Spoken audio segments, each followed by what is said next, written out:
आपको पता है कि 8 लोगों की मृत्यु हुई थी सड़क हादसे को लेकर के।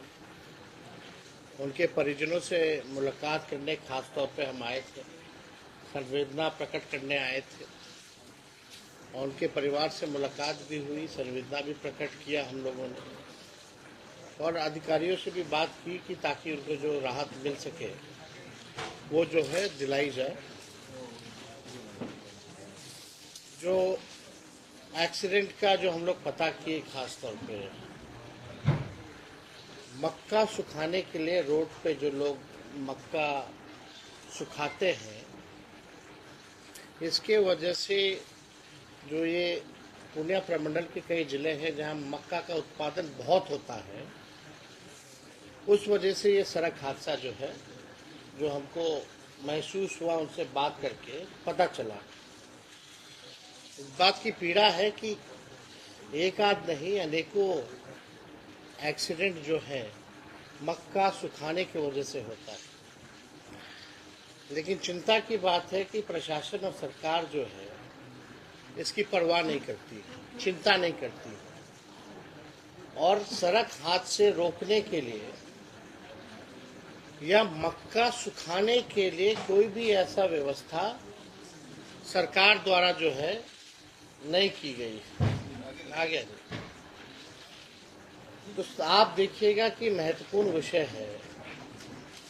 इतना ज़्यादा मक्का का उत्पादन होता है लेकिन व्यवस्था जो है मक्का सुखाने के लिए कोई व्यवस्था नहीं है। ना लोगों के पास कोई उपाय है, क्योंकि मक्का सूखता है तभी जो है बिक्री होती है। हम लोगों के ख्याल में आया है कि इन क्षेत्रों में जहाँ भी सड़कों पर मक्का जो सुखाया जाता है, हर पंचायत में इसकी व्यवस्था हम लोग मक्का सुखाने के लिए किया जाएगा, ताकि सड़क हादसे भी ना हो और एक व्यवस्थित ढंग से लोग जो है मक्का भी सुखा पाए और सरकार डायरेक्टली जो है उनसे मक्के की खरीद भी कर सके। तो ये व्यवस्था हम लोग चाहते हैं और एक नहीं कई एक्सीडेंट्स जो है इस प्रकार के होते हैं जो सरकार को चिंता करने की आवश्यकता है। दूसरा, हमारे सामने आप देख रहे हैं बैठे हुए हैं, हस्बैंड हैं, वाइफ हैं, इनकी पुत्री के साथ जो है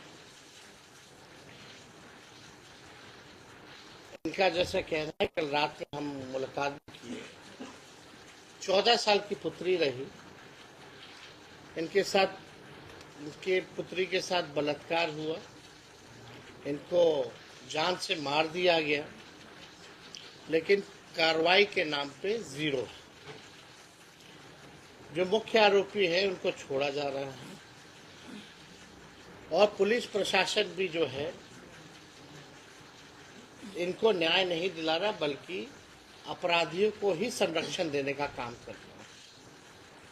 और इस तरह के हादसे अति पिछड़ा परिवार, धार्मिक परिवार से आते हैं और इस तरह का हादसा होता है तो न्याय गरीबों को जो है मिलना चाहिए।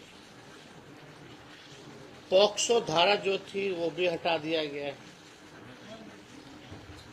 वो दुनिया में नहीं है। अगर 14 साल की बच्ची इस दुनिया में नहीं है तो क्या इनके माता पिता, इनके परिजनों को न्याय मिलेगा कि नहीं मिलेगा, ये सबसे बड़ा सवाल है। क्या अपराधी इसी प्रकार से खुलेआम घूमते रहेंगे? प्रश्न ये भी खड़ा होता है कि पुलिस का फेलियर है कि नहीं। पुलिस का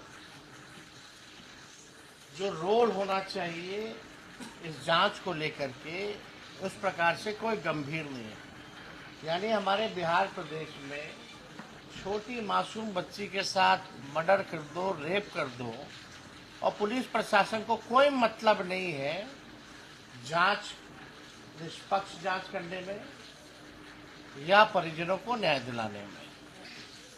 तो पुलिस का मतलब क्या रह गया? तब तो पुलिस का नाम ही बदल देना चाहिए, कोई मतलब ही नहीं है। अगर आप दबंगों के दबाव में अगर आकर के काम करेंगे तो लोगों को न्याय कहाँ से मिलेगा? ये जगह जगह थाना कैला खुला हुआ है, पुलिस हेडक्वार्टर्स क्यों होते हैं, आईपीएस क्यों है?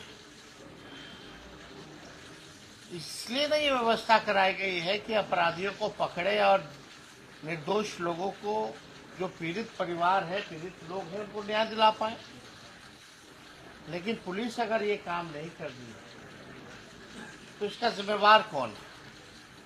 जवाबदेही कौन लेगा? जब एमएलए और मंत्री ही अपराधियों का संरक्षण करने लगे तब बचा क्या फिर इस लोकतंत्र में?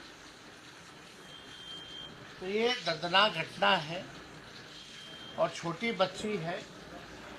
हम लोग प्रशासन से भी मांग करते हैं कि इनको न्याय दिलाए।